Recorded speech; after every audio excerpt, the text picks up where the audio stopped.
Probably isa sa mga Spark na inaantay ninyo, and this is the all-new na TECNO Spark 50 5G Plus. Sinabi ko plus dahil mas advanced ang kanyang 5G compared sa last generation of 5G technology. Faster, better, and mas reliable. And there's quite a ton of good things inside itong bagong TECNO Spark 50 which pag-uusapan natin right after this quick intro.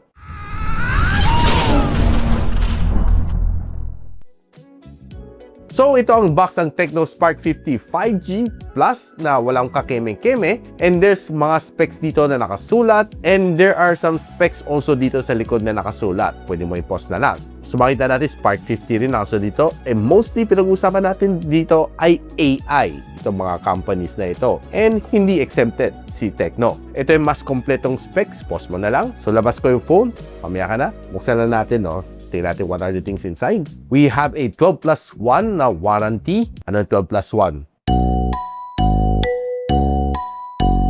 Spotlight 20 feet. What?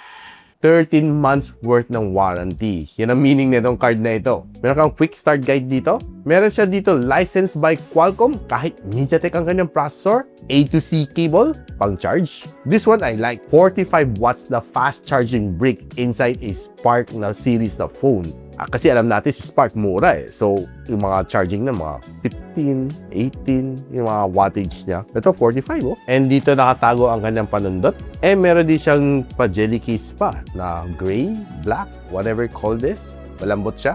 And so much na sa unboxing. So, let's take this one out. We have here is the color black, the variant. So, there's 4 colors for you to choose from. Yung kanyang pinaka-hero color is yung kanyang fantasy purple. Itong hawak natin is the ink black. Meron pa siyang champagne gold and titanium gray. Ano napili mo? Let me know in the comments. Now, here in the Philippines, meron dalawang variant lalabas itong TECNO Spark 50 5G Plus. Ang kanyang 4+8 gigs of RAM and 120 gigs of storage would have a starting price point of 6,999.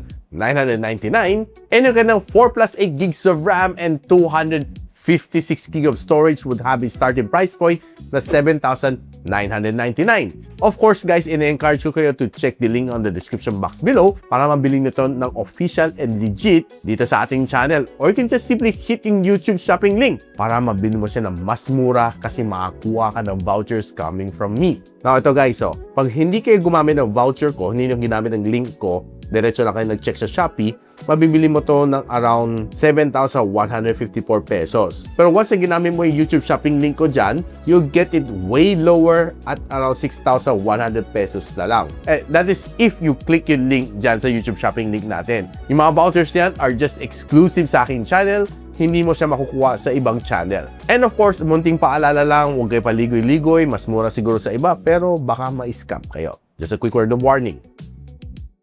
Now, isa sa pinaka-selling point dito sa phone na ito is yung kanyang toughness. Though I would say na itong phone na ito, yung likod niya has a plastic back and a plastic frame. Pero did you know na this one is IP64 dust and water resistant with a military standard na grade? Yes, you heard it right. Meron siyang military shock resistance na grade na certificate, making it really tough in case na nahulog mo. But of course, hindi ko sinasabi na i-drop mo, of course. Ang sabi ni TECNO, this one can survive up to 1.5 meter ng drop galing siguro, feeling ko chest level, mahulog, well, it should survive. And meron siyang wet hand touch and oily hand touch. So meaning kahit oily or basa ay yung kamay, mag-respond pa rin yung screen sa inyong touch. Well, I think it's perfect lalo kapag umuulan. And sabi ni TECNO, meron siya super hard aluminum deco na protection dito sa kanyang camera bump. And I would say na it looks pretty premium naman. Well, medyo kamukha naman ni iPhone Air or ni Google Pixel na mga smartphones. One thing na napansin ko sa kanya is makapal ang kanyang bezel, lalo na ang kanyang baba makapal. Pwede ba ilayo mo sa akin to? Ayoko makita ito. Maita ulo ko. Probably that's one of the trade-off nga kasi budget phone ba rin siya kahit ano sabihin mo. Pero one thing that I like dito, nandyan ang kanyang audio jack. Good job. Now kung gusto mo makita ang complete full spec sheet, ito na, i-share ko na sa inyo. Now, kamusta naman kanyang performance on a day-to-day basis as my daily driver? Now, I've been using this for almost 2 weeks na rin. And what I can say about this one is that, well, on day-to-day usage, okay naman siya. Just don't expect too much. Ilo-load up mo ng sobrang daming apps. Patatakbuhin mo siya ng multitasking na sabay-sabay. Mahihirapan siya. Dahil the reason behind, 4 gigs of physical RAM siya and 8 gigs of extended RAM, virtual memory. But overall, I would say na siguro mga 2 to 3 apps wala kang maging problema. Doing mga basic tasks like PDF, Word document, social media, and gumawa ka naman konting AI ng prompts, walang problema naman dito. Except na medyo mahirapan ka if you're doing some video edits on this one. And currently, this one is running iOS 16 inside Android version 16. I'm not quite sure kung ilan ang major Android update nito, pero feel ko siguro nasa 2. And by the way guys, siguro nagtataka kayo kung ano ka pong processor ang meron dito. Good news, hindi siya Helio, hindi siya Helio G81, hindi rin siya Helio G99, 100 or 200, but rather this one comes together with a MediaTek Dimensity 6400. It is capable of having a 5G plus na connectivity, which in return gives you a better signal enhancement. Meron siya double speed network, and meron din siya Freelink 2.0. So ano nga ba ma-advantage ng 5G Plus? One good thing naman dito sa 5G Plus, mas malakas siya sumagap ng signal. Now ito napansin ko lang personally while I was in Bulacan, ito ang bitbit ko Ang SIM 1 ko is Globe Telecom and si SIM 2 ko is Smart. Napansin ko naman may 3 bars naman ako. And nung tinignan ko na may phone ng kasama ko who was on the field with me, yung kanang Redmi 15 5G, ang kanang signal nakita ko is just 1 bar. And ang gamit niya is Smart and Globe as well, mas mahina ang signal reception niya compared sa akin. So I would say na effective naman siya, so plus 2 bar ako compared sa kanya na tigwa 1 bar lang. So that's just based on the personal experience So nung sinalang ko naman sa Antutu benchmark, ito ang score na nakuha natin. And kung gusto mo makita mga ibang benchmark na ginawa natin dito, ito, share ko sa inyo.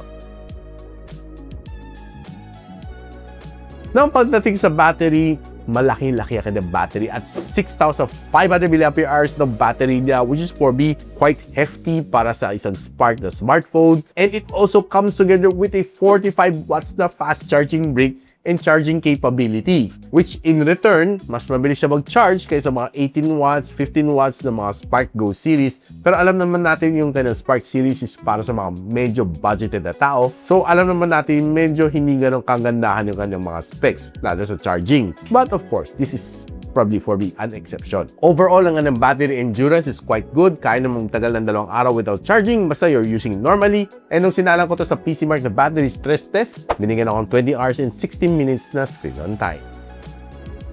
So, pag-usapan na natin ang kanyang display. This one has a 6.72-inch na IPS LCD with a 120Hz screen refresh rate. For me, quite generous naman kanyang screen size, malaki-laki naman, except na medyo malaki-laki din ang kanyang baba. If you're browsing naman mga social media contents on this phone, expect to give you a good experience naman kasi okay naman siya mag-browse through mga Facebook, TikTok, Instagram, okay naman, smooth naman mag-load ng mga reels as long as you have a good internet connection. And since sinabi ko naman siya it's 5G+, so expect to give you a better reception compared sa mga ibang other smartphone at a 6,000 pesos na price range. Overall, kung nanonood ka ng mga videos dito sa mga long format like YouTube and sa Netflix, masasagad mo lang siya up to 720p na display. Pero I would say na pretty not bad na ang kanyang display on this phone. Of course, considering its price point. Now, one thing na napansin ko dito sa kanya is that isa lang kada loudspeaker. Meron sa 3 butas dito sa ilalim, pero one good thing is that you still have a audio jack over here. So kung hindi ka na kontento sa kada loudspeaker, you can always put on your favorite na headphones. But of course, test lang natin kada sound quality.